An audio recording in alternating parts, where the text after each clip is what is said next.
ಪುಟ್ಟ ಮಗುವಿಗೆ ಹಾಲು ಕುಡಿಸುವ ವಿಚಾರಕ್ಕೆ ಶುರುವಾದ ಗಂಡ ಹೆಂಡತಿ ಜಗಳ ಸಾವಿನಲ್ಲಿ ಅಂತ್ಯವಾಗಿದೆ. ಡಿಸೆಂಬರ್ 14ರಂದು ಪತಿ ಬೈದ ಅಂತ 4ನೇ ಮಹಡಿಯಿಂದ ಹಾರಿದ್ದ ಶಾಲಿನಿ ಚಿಕಿತ್ಸೆ ಫಲಿಸದೆ ಮೃತಪಟ್ಟಿದ್ದಾಳೆ. ಗಾರ್ವೆ ಬಾವಿಪಾಳ್ಯದ ಲಕ್ಷ್ಮಿ ಲಿಯೋಟ್ನಲ್ಲಿ ಘಟನೆ ಸಂಭವಿಸಿದೆ.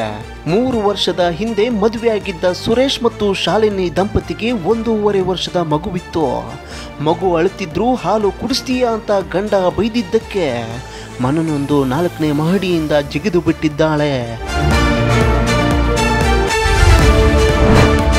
ಬೆಂಗಳೂರಿನಲ್ಲಿ ಮತ್ತೊಂದು ಅಗ್ನಿ ಅವಘಡ ಸಂಭವಿಸಿದೆ. ಸುಬ್ರಹ್ಮಣ್ಯಪುರ ಪೊಲೀಸ್ ಠಾಣಾ ವ್ಯಾಪ್ತಿಯಲ್ಲಿ ಲ್ಯಾಪ್ಟಾಪ್ ಮಳಿಗೆ ಸುಟ್ಟು ಕರಕಲಾಗಿದೆ. ಕಟ್ಟಡದ 2ನೇ ಮಹಡಿಯಲ್ಲಿ ಬೆಂಕಿ ಕಾಣಿಸಿಕೊಂಡಿದೆ. ಲಕ್ಷಾಂತರ ಮೌಲ್ಯದ ಕಂಪ್ಯೂಟರ್, ಲ್ಯಾಪ್ಟಾಪ್ಗಳು ಸುಟ್ಟು ಬೂದಿಯಾಗಿವೆ.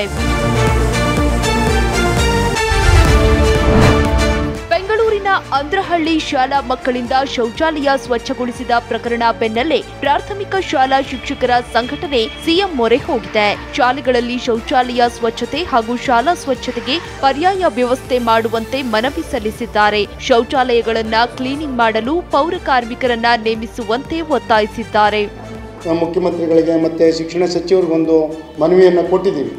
ಇವತ್ತು BBMPಗಳಲ್ಲಿ ಕೆಲಸ ಮಾಡ್ತಕ್ಕಂಥ ನೌಕರವರೆಗೆ ಗುತ್ತಿಗೆ ಆಧಾರದ ಮೇಲೆ ತಗೊಂಡು ಅವ್ರನ್ನ ಶಾಲೆಗೆ ಒಬ್ಬರು ಸ್ವಚ್ಛತೆ ಮಾಡಲಿಕ್ಕೆ ವ್ಯವಸ್ಥೆ ಮಾಡಬೇಕು.